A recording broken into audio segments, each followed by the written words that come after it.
Berikut merupakan perincian mengenai inhalan. Inhalan merupakan bahan kimia yang boleh disedut menerusi pernafasan manusia. Ia juga dikenali sebagai bahan hiduan dan bahan mudah meluap yang mampu memberikan kesan psikoaktif atau merangsangkan perubahan minda. Di Malaysia, pengambilan dadah inhalan lebih dikenali sebagai hidrogram. Secara umumnya, inhalan merupakan bahan yang digunakan dalam kehidupan seharian manusia. Sebagai contoh, cat, gam, minyak gas, daun pen dan bahan pengilat.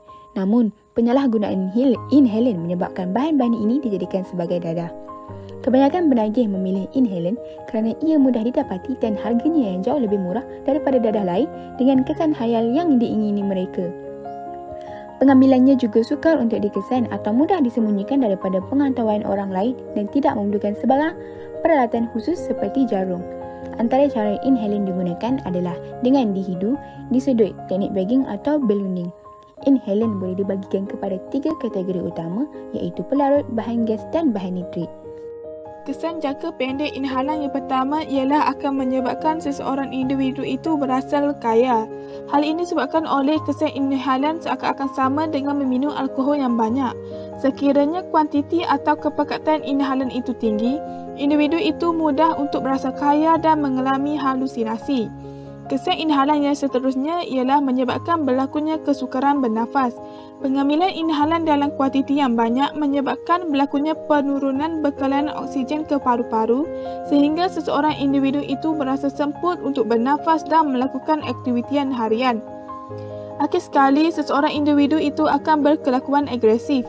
Individu itu mudah berkelakuan agresif dan hilang kawalan diri kerana mereka berada dalam keadaan yang tidak waras dan tidak peka akan situasi yang berlaku di persekitarannya.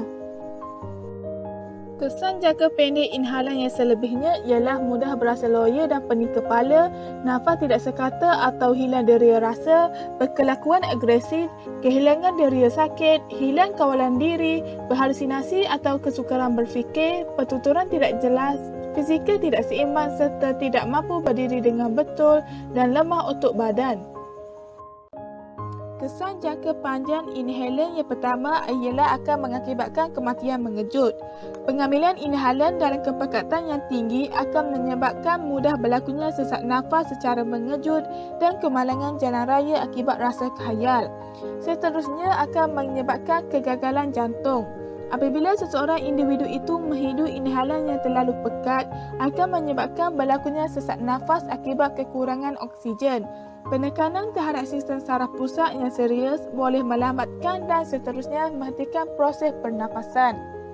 Kesan jangka panjang inhalan yang seterusnya ialah akan mengakibatkan penyalahgunaan dadah yang lain.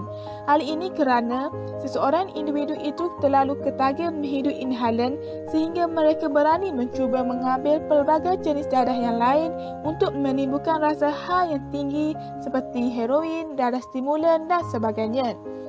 Selain daripada itu akan menyebabkan kerosakan sel otak.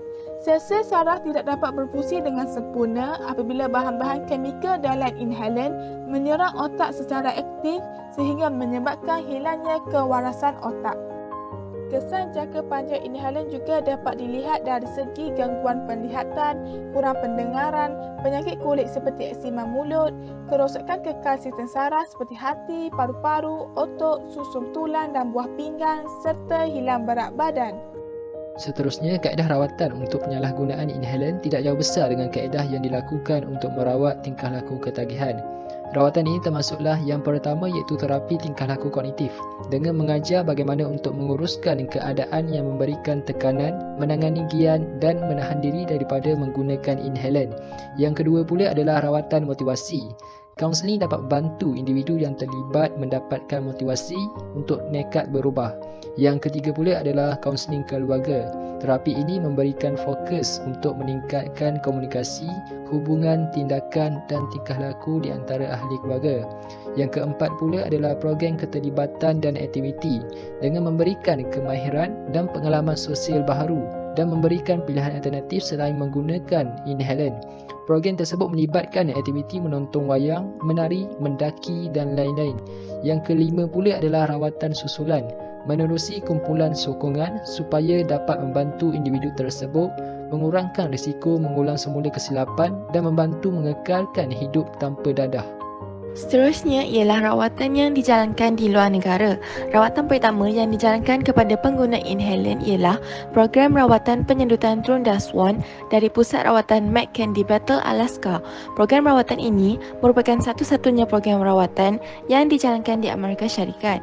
Pusat ini ditadbir oleh Yukon Kuskokwim Health Corporation dan melayani 15 hingga 19 belia pada satu masa yang berumur antara 10 hingga 18 tahun dan kebanyakannya tinggal di kawasan luar bandar Alaska yang berdekatan. Perkhidmatan rawatan merangkumi amalan budaya adat tradisional seperti tarian asli, kraf tangan dan tempat berkeringat serta penglibatan keluarga yang intensif. Untuk pengetahuan, tidak ada penilaian formal terhadap program Trunda Swan yang diterbitkan. Rawatan yang seterusnya ialah terapi tingkah laku. Inhalin dikenali juga sebagai bahan hiduan atau sedutan, adalah bahan mudah meruap yang dihidu atau disedut untuk menimbulkan kesan psikoaktif atau merangsangkan perubahan minda. Oleh itu, rawatan lain yang dijalankan untuk pengguna inhalan ialah terapi tingkah laku. Terapi ini merangkumi pengajaran bagaimana menangani situasi tertekan, mengatasi keinginan dan menolak tawaran untuk menggunakan alat penyedut. Rawatan yang seterusnya ialah intervensi motivasi. Rawatan ini merupakan gaya kaunseling yang membantu remaja untuk mendapatkan motivasi mereka sendiri untuk berkomitmen, untuk merubahkan diri dan meninggalkan bahan penyedutan. Seterusnya, terdapat juga dua kebaikan yang boleh diambil iaitu kegunaan inhalan dalam perubatan. Yang pertama, amyl nitrate boleh digunakan di dalam prosedur diagnosis perubatan. Yang kedua pula, gas nitrous oxide digunakan sebagai ubat bius dan selalunya digunakan sebagai prosedur pergigian dan untuk mereka yang sedang melahirkan. Seterusnya, cara pengambilan inhalan. Inhalan boleh disedut dengan pelbagai cara. Yang pertama, disedut terus dari bekas penyimpannya. Yang kedua, aerosol disepur ke muka dan hidung. Yang ketiga, meletakkan kain yang direndam dalam inhalan ke dalam mulut. Yang keempat, menyedut wap daripada belon, plastik ataupun bekas kertas yang mengandungi inhalan. Kesimpulannya, penyalahgunaan bahan yang bertentangan dengan kegunaan sebenarnya boleh menyebabkan ketagihan. Penyalahgunaan bahan seperti inhalan boleh mendatangkan banyak kesan buruk bukan sahaja kepada diri, malahan juga kepada masyarakat. Justru itu, semua pihak perlu berganding bahu dalam menangani isu dadah ini. Setiap individu perlu mempunyai rasa tanggungjawab terhadap isu penyalahgunaan bahan dan lebih cakna akan perubahan yang berlaku di sekeliling mereka. Dengan segala pendekatan yang dibuat, secara tidak langsung dapat membantu pihak kerajaan bersama-sama memerangi isu dadah ini. Jelaslah bahawa dadah musuh utama bagi menggapai kesejahteraan hidup. Sekian, terima kasih.